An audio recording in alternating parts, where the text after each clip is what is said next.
என்னை கேட்கறதுக்கு யாருமே இல்லையே. அது சில வேளைகள்ல எல்லாருமே இருந்துட்டு சிலர் அப்படி தள்ளப்படுவாங்க பாருங்க. குடும்பம் மறக்கும் பாரு.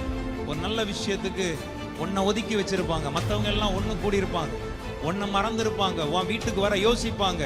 உன்னை நீ வந்தாலே வேண்டாம், வந்தாலே நமக்கு அருவருப்பா இருக்கும், இல்லைன்னா அது ஒரு பிரச்சனையா இருக்கும், அது ஒரு ஆசீர்வாதமா இருக்காதுன்னு சொல்லி தள்ளி வைப்பான். அவங்களுக்கு நான் பேசுற வார்த்தை பிரயோஜனமா இருக்கும், நான் விசுவாசிக்கிறேன்.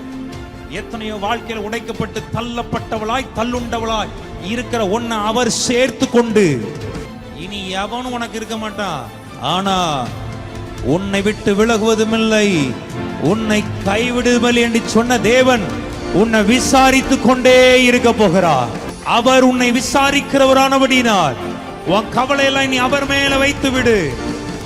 அவர் இனி உன்னை விசாரிப்பார், அவர் இனி உன்னை கேட்பார், அதை நீ பார்ப்பார்.